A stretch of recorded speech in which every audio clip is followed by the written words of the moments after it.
Hi, I'm Alicia Gildy, and here's what we discussed on CCTU last week. Last week, we got an update on actions for clean commercial transportation in the Northeast. We heard from our guest Julie Tai of the New York League of Conservation Voters, Rishi Sandhi of National Grid, and CalStart's Northeast Regional Director, Ben Mandel. Our guests shared how partners across all sectors can work together to meet the 30% zero-emission vehicle adoption goal by 2030. This week on CCTU, we're gearing up for the 20th anniversary of HTUF, CalStart's High-Efficiency Truck Users Forum program. We'll be looking at how the Army and the industry have worked to improve efficiency of military and commercial vehicles. Remember to follow us on Twitter and share CCTU with others. Use hashtag CalStartUpdate. Together, we're changing transportation for good. Well, and we are working to do just that. Welcome back. Hello again to everybody, and great to have you with us for this week's edition, the October 16th edition of CCTU, the Clean Commercial Transportation Update. I'm Bill Van Amberg, as always, with my colleague Alicia Gildy. We're your hosts. Alex Gaddis is at the controls this week. Megan Fine is monitoring chat and questions, and we're really trying some new things with our chat stream, so do check it out. Whitley Porter runs our marketing. You know, each week we do try very hard to keep you more connected than ever, 30 minutes away from daily distractions. So look away from that email and let's just talk together for the next 30 minutes. Really focus on trends, progress for clean commercial transportation. And this week, we're celebrating a great 20-year milestone and looking at exciting next steps. That's what's in our rundown, Alicia. That's right, Bill. I couldn't be more thrilled. This is such an important program. And next week, we're going to have a really great event on the 20th of October. So everyone make sure you check it out. But today brings a special highlight to the 20th anniversary of the High Efficiency Truck Users Forum.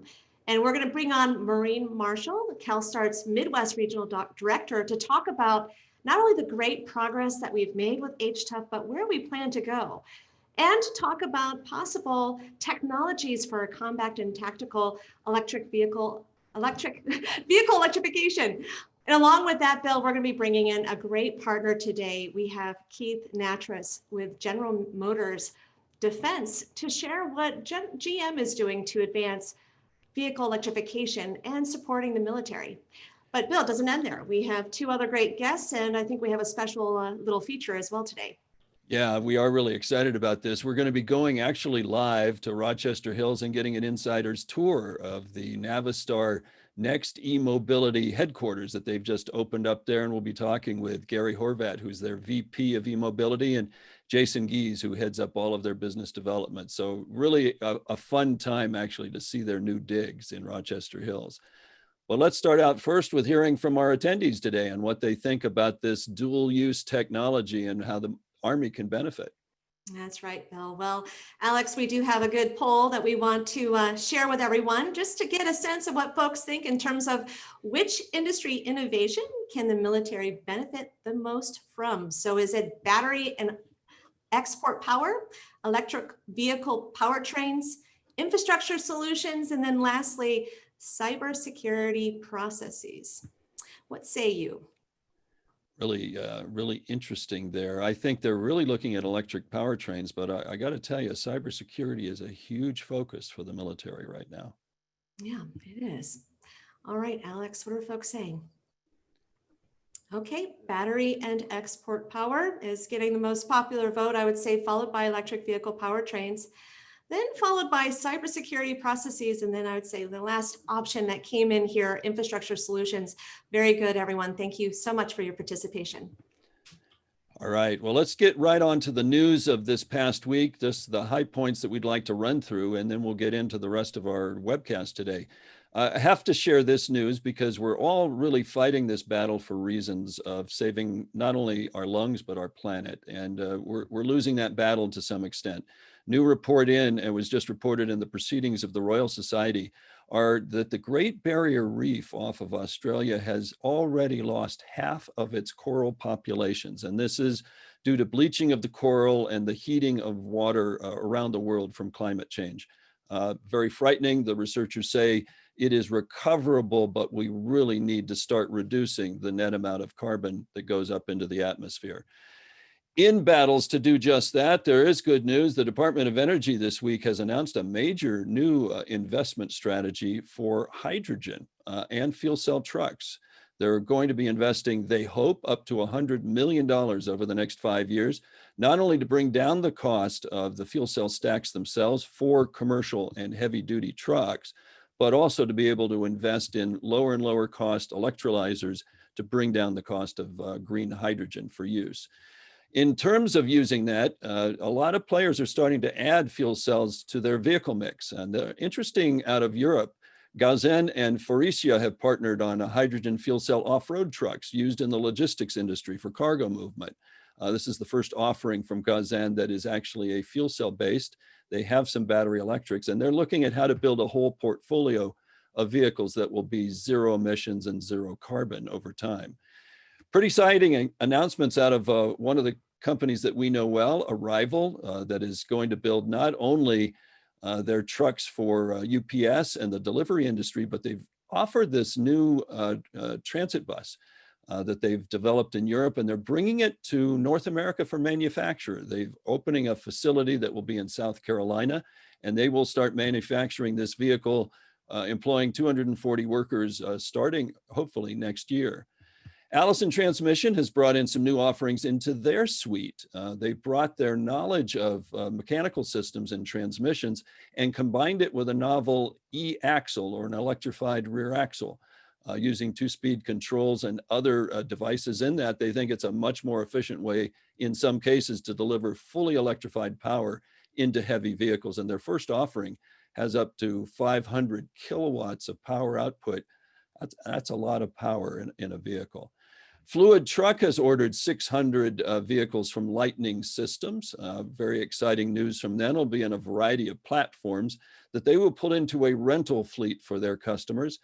Anything from a delivery van-sized vehicle to Class 4 trucks, and even a Hino Class 6 truck will be included in that package.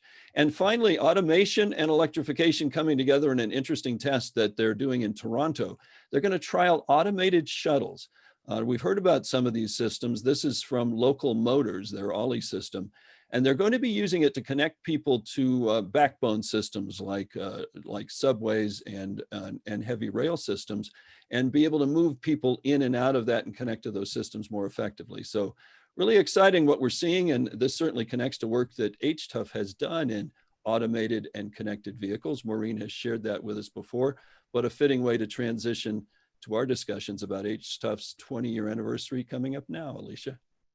That's right, Bill, and wonderful lineup, and a great segue into a very important program that we have for everyone today, highlighting all the great work that we've done through HTUF. And Maureen, thinking about one of the very first projects that I worked on coming to CALSTART was hosting the Northeast first HTUF Fleet Symposium and working in partnership with the City of New York. And it was such a great opportunity to talk about lessons learned and best practices from the commercial sector as well as from the military, and now to just see how much progress we've made. Thank you so much for joining us, Maureen Marshall, our Midwest Regional Director, to talk about the great progress that we've made with HTUF and also where we plan to go. But first, maybe Maureen, share with us, what are the milestones that we've achieved through the last 20 years with HTUF? What progress have we made? Yeah, I mean, it's been incredible progress over the last 2 decades. Under HTUF, I think the key to the users forum is having bring together, the military and industry together to really focus on users' needs. The military and the commercial market had common goals, and when they got together, those common goals even became more common. Like, they were working towards one goal. From the first working group in 2002 around the utility truck class 6-7 to adding 10 plus more working groups focused on key platforms that followed throughout the next 20 years. 20 years ago, what I'd like to highlight, there wasn't a single truck OEM manufacturing a hybrid electric truck, but by 2004, there were 24 pre-production trucks available. and we held our largest ride and drive in Dearborn in 2009. And now, looking ahead to where we're at today in 2020, almost every truck OEM is producing a full electric truck. So we've taken it from a hybrid electric truck users forum to a high efficiency truck users forum, focused on all electric powertrains together with the commercial industry and military. Yeah, it has been really exciting progress, and we're going to break down even more on that. One of our great early partners with Navistar and what they're doing now on full electrification. But where do you see the HTUF program going next? I mean, I'm pretty excited about what we're seeing with the Army's, renewed interest in electrified powertrains, Maureen. So what are our next steps? Yeah, so we've been working really closely with the military and the Army's Futures Command, really targeting what the next platform is. And as you may have heard back in September last month, their electrification strategy was approved. So we're going to start working with them on their requirements, objectives, and working and doing so with industry. And as you mentioned, on October 20th, we're bringing industry to the floor to hear about what the Army's projecting for the future and how that will play out in bringing them together to really build out those requirements around what's available in the market and what needs to be available in the market. Great. Well, I think, we've really wanted to hear from the Army's Future Command. We had Major Ressler on before. I think he has some observations. Alex, can you share that comment that from Major Ressler that he gave to Steve and I recently? Our near-term approach is focused on, hybrid drivetrains and even possibly all electric. Our goal is to expand these efforts over time to heavier platforms when the advances in technologies advance to allow us to do that. There's some sustainment challenges out there that we need to address before we do.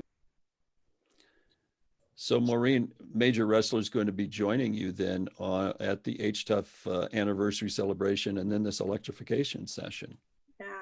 Yeah, it's really exciting. And the interesting part is that they have selected their platform. They're looking like a class 2B to 3 vehicle to electrify. And we're seeing a lot of technology happening in this area across the industry. And it's really exciting to bring those partners to the table. And I look forward to seeing everyone on October 20th. Maureen, that's great. And let's go ahead and bring in Keith Nattrass with GM Defense. Keith, we're so excited to have you as a part of our discussion. Thanks for joining us today. Well, thank you for having me. Hey, Keith, where do you see GM's capability with the military, and why are you interested in bringing GM and the military together right now? Well, as you may not know, General Motors has been a proud sponsor of the U.S. military for over 100 years, predates even World War I. Our history of support of the military and the national objectives has obviously been they're probably the longest of all the companies that are in DoD. We're also known as a global leader in transportation, technology, and customer service. So having the ability to harness those technologies and those attributes from the parent company and drive them forward for military applications is really why General Motors reestablished the GM Defense arm in 2017. So in that endeavor to harness those parent company technologies, we're focused in on our integrated vehicles, power and propulsion, which Maureen was just talking about, as well as mobility and autonomy.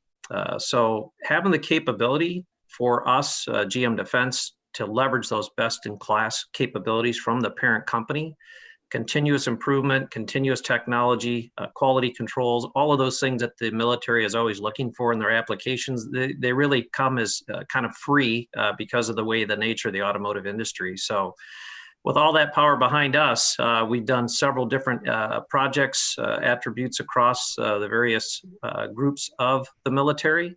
And really, this week, the Army just concluded their annual meeting called AUSA in virtually, but typically in DC. But they've rolled out their modernization strategy, which Major Ressler's obviously talked about. So a modernization strategy fits perfectly well for General Motors in the defense market. That's great, Keith. I also learned that General Motors is working on a new platform for the military. Can you share a little bit more about that? Well, sure, Lisa. Yeah, so, early into the last year, the Army started looking at bridging a gap for light, quick, tactical vehicle to move a 9-person squad across the battlefield in all conditions. Not that it was an easy balance for imperatives, because it also had to be light enough to be sling loaded under a helicopter, small enough to fit inside a helicopter. So it was no easy chore for the industry to meet it. But one of the examples is, as we were talking earlier, is the ability to leverage that commercial scale, right? So we have our 2020 proven Colorado ZR2 available at your dealership. So Bill, please, run on down. Expect to have you get one. But, we're able to take that base truck architecture and from the chassis on down is all shared. So you could go buy one at a dealership, increase its capability for off-road with GM Performance parts. But then we developed and designed safe, secure safety systems for 9 occupants, including a full rollover protection. So safety for the soldiers comes first. But if you do the calculation, that's over 90% commercial off-the-shelf parts, 90%. So what does that mean? Well, it's reduced risk, increase what they call TRL levels, but more importantly, fast to market. We received that contract in June, and at the end of this month, we're due to deliver the first production vehicle. So that's roughly 120 days from a piece of paper to an actual vehicle. It's pretty amazing. We used to talk about spin off from the military or from NASA, but this is spin on from commercial industry, rapidly getting into military. That's pretty cool. Maureen, could you just reflect with us a little bit? GM has really laid out a great case of transferability and the ability to use these platforms in multiple ways. Are you seeing that capability among other commercial vendors? Oh, absolutely. If you look across the truck vendors, in the commercial market from medium to heavy duty, I think everyone has something to bring to the table. And I think it's really important that, we're working together to support our national security and advance the military's, they want to be lean, mean, and green. And I think that's the goal of many fleets. So we're all working together and make that happen. And what I think is really cool about, GM's offering is, we're finding hard, or the military's finding it hard to fit the occupant into, the Hummer that's still on the road. And with these new modernization vehicles, there's now room for the occupants, and they're not, we're no longer locking them in with radios and communication devices. So that's great. Well, Keith and Maureen, maybe you can tell us a little bit about the commercial technology and the entirely new military capabilities and benefits, and where do you both see opportunities with HTUF in terms of collaboration? Well, I'll take first stab, Maureen, if that's okay. Yeah. So, we just talked about the great example of the infantry squad vehicle. It really embodies this ability to take available low-risk commercial technology, quickly convert it over to military requirements. So not only do you end up with the product, but also remember, these parts, services, and capabilities, they have millions of miles on them in consumers' hands, all kinds of conditions, weather, they're global parts. We hear the long supply line, right? The Army's long supply line. Well, here you're taking commercial products that are globally distributed, and literally they could pull up to the Chevy store in England and get a spare part. So there's a lot of advantages outside of just the quick product turnaround.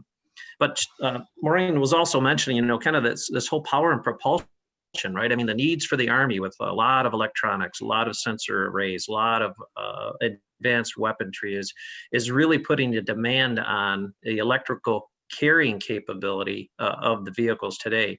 And as well, you might know that in March, General Motors announced its new Ultium battery products, and the GMC Hummer brand is coming back as a vehicle that's going to be released next year. So, these are in the class that Maureen was speaking about, available in the commercial market, and it's definitely caught the attention of the U.S. military. Yeah. And I think another benefit too is, by using commercial off-the-shelf parts, the military then has access to the specifications, you know, and all of the information that they need to really hold the record to, you know, how was a vehicle designed? What was it designed with? And these are records that, you know, over the years, because their vehicles last longer than, you know, they're on the road or in, you know, in the field for, you know, over 25 years. And so having all of that record and the maintenance and having to go back, you know, to get to the support and the supply chain, as Keith mentioned, is really critical. So a couple quick questions, if I could, just from our attendees today. One of the things they're wondering, a lot of the work so far has been in non-tactical vehicles. But do you see the tactical vehicles being a real source for electrification? What do you think on that, Keith?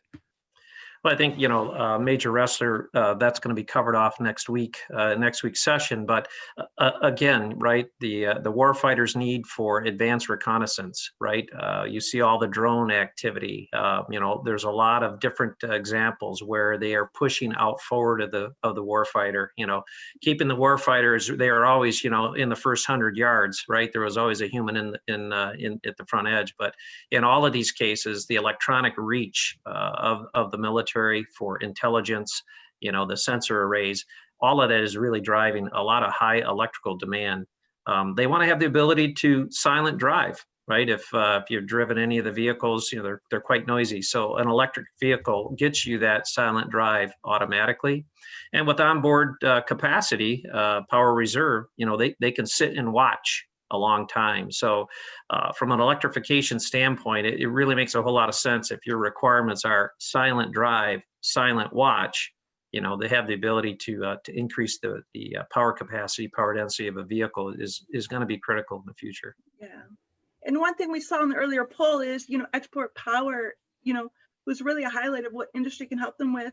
And by, you know, building a network of these electric vehicles, you know, they're going to be able to power their, you know, forward operating bases and provide the power they need to move, shoot, and communicate, which is critical for the Army. Great. Well, thank you so much, Maureen and Alicia. I think sadly with time, we may have to move on. Oh, it's been great having you both. Thank you so much for being a part of our program. And we have more good discussion around this topic to go. So excited to bring on our next guest, Bill. Yeah, yeah. Hey, thanks, Keith, for being with us, and Maureen, and we will look for you at the HTUF meeting coming up next week, which will be very exciting.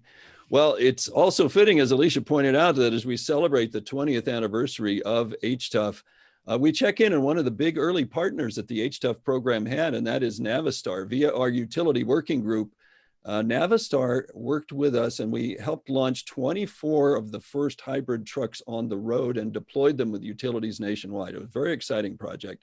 Now, Navistar has just opened a new headquarters for its full electrification work near Detroit and Rochester Hills. So why don't we go live and get an insider's tour of the next eMobility facility in Rochester Hills, Michigan. And let's start out with Navistar's eMobility VP, Gary Horvat. Welcome to CCTU, Gary. Hi, Bill. Welcome. Welcome to you and Alicia. We're very proud to showcase our new eMobility headquarters that we have here in Rochester Hills, Michigan. And excited to have you and your audience here to visit us today. Hey, well, so could you, as you walk us through and give us a tour, can you give us a sense of, so why the Detroit region and why a separate HQ for your eMobility work? Yeah, sure. Yeah, quickly, the main reason is really to where the engineering talent is. And, you know, there's a lot of going on in zero emissions in the Southeast Michigan area. And we really want it to be where the talent is, and also between getting resources, but our suppliers, our testing facilities, they're all in this area. And it really made it a very easy decision to be based here to really start our electrification activity that we have here at Navistar. Now, for a historical perspective, literally across the street from us is where Tesla started their Model S design back in 2007. So there's a good electrification vibe here in the area. So we're trying to just build upon that here. So let me take you through here and kind of show us our facility and kind of what we have here. So we'll give you real time. Basically what we have is we want to really kind of get the feel of a startup with having kind of open area, a lot of collaborative areas, but at the same time, we really want to keep the focus on the product that we're really trying to do, which is commercial vehicles. between long distance, regional haul, and also school buses that in fact that we're working on too. So again, our facility here is for our team that's going to be based here. We have our folks that are both here in this facility, working out of another facility in Michigan, and they're also working at home with the challenges that we face right now. So to give you a little tour, it was very important to have a lot of collaborative areas so that we can have a lot of meetings and try to really kind of have that closeness, single focus that we have, and at the same time is be working together in a normal workspace, but at the same time, we really want to open up that collaborative effort that we have. So what we're trying to get is to have the feel of a startup, being fast and agile like a startup, but at the same time, being able to get the discipline and the experience of a major OEM, so that as we launch our products, we kind of get the best of both worlds, is being fast and lean, but also being able to be disciplined so we execute and launch excellent products out in the field. So again, as we work here, we have people working together. It's kind of what we're trying to do. So very cool digs. Yeah. Go ahead. No, I was going to say very cool digs. I guess you're going to walk us over to Jason. Yeah, I'd like to go ahead and introduce Jason Gies, who's our Director of Business Development, and he'll give us a little bit more insight for some of the work that we're doing right now. So go ahead, Jason. Yeah, thanks, Gary. And hey, how you doing, Bill and Alicia? It's great to see you guys again and be part of this today. So yeah, welcome to our shop area of the Next eMobility headquarters. Out here, we're going to be doing a few things. Number one, we're going to have a customer experience center where we can show customers things like charging. You can see behind us, we've got some high-powered DC chargers and a high-powered AC charger that we'll be able to show and utilize for our development vehicles. The other piece of this area is we're going to be building and upfitting our eMobility vehicles for both our bus group and our truck group for prototype activities going forward. So we're excited to be here. We're still outfitting the shop as we speak. As we move in as a team. Hey, Jason, so great to see you. And this is so incredibly exciting. I just love the walkthrough through your facility and just learning about your innovation center and what you're planning to do. This is fantastic. Great job, you guys. Jason, just wanted to get a clarification from you. Are you guys going to be manufacturing vehicles here, or is this really around prototyping and design? Yeah, no, this is very much around prototyping and design. Navistar has made an announcement in the last 2 weeks, which we're really excited about. Our CEO came out in his last earnings call and said the first vehicle that's running down our new San Antonio line, which is in early 22, will be an electric vehicle, which we're really proud of. It's from our team and as a company. Between now and then, we'll be utilizing our other facilities throughout North America to build both school buses and trucks as they come into customers' hands in the coming year. Hey, so Jason, we're getting short on time, but what are your products that you've got coming out over the next couple of years? What's your timeline? And maybe we can even see one of them. Yeah, no, that's great, Bill. And yeah, we're starting off with school buses. We announced a couple of weeks ago, we have some lead customers. School buses will be going into customers' hands in January next year. And we're really proud of that. We were able to launch a program through COVID and stay on track. And our team has really prevailed through that. And we're happy every day to be staying on track there. The other thing we're doing is some of our medium duty and tractor programs. We haven't announced official timing on those, but there will be vehicles coming to market. We actually have one of those vehicles right here, and I'd like to show you guys. This is our EMV test vehicle that we showed at NACV last year for the first time. And it is a running and driving vehicle, so let's take a look. Wow. That is awesome. That is great to see, Jason. I think we're going to have to leave you now live, but we will let you drive into the sunset, my friend. Thanks, Bill. You have a great day. All right. Well, great to see these new facilities that they've got for Navistar, and our thanks to the whole team at Navistar and Jason Gies, and of course, Gary Horvat, their VP of eMobility. Really exciting to see the major OEMs seriously moving into this space, Alicia. Oh, Bill, this has been such an awesome program. It's just a great panel of guests and then this live virtual tour. We couldn't ask for better. Well, everyone, we want to make sure that we highlight a few great upcoming events, including the 20th anniversary for HTUF. We don't want you to miss it. And certainly, hopefully, we gave you a good taste of what to expect next week. Again, that's going to be on Tuesday. So you see that link there. And I know that our team has put that link out on chat. So please make sure to sign up for that. And then we have CalStart's annual meeting on November 17th and the 18th. Take a look at the topics that we're going to be discussing. We're going to want to make sure that you're participating in that event as well. Great. And I got to tell you, based on the chat log from comments from people, we'll be doing some more live tours. That was both fun and interesting to see. But that, of course, brings us to a close for this edition of CCTU. Remember, we do post all of our editions of CCTU on our website, so please check it out at calstart.org/CCT update and tweet it to others, share it with others at CalStart.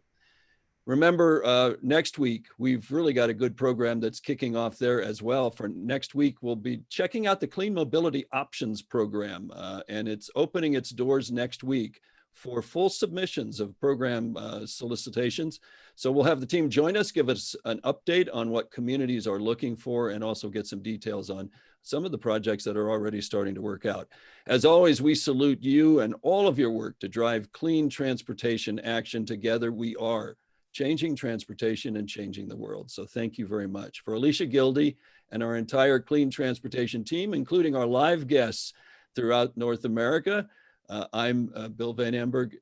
Thank you for joining us, and really be safe, take care of yourself and others, and stay connected. We will CCTU again next Friday at 11 Pacific. See you next Friday.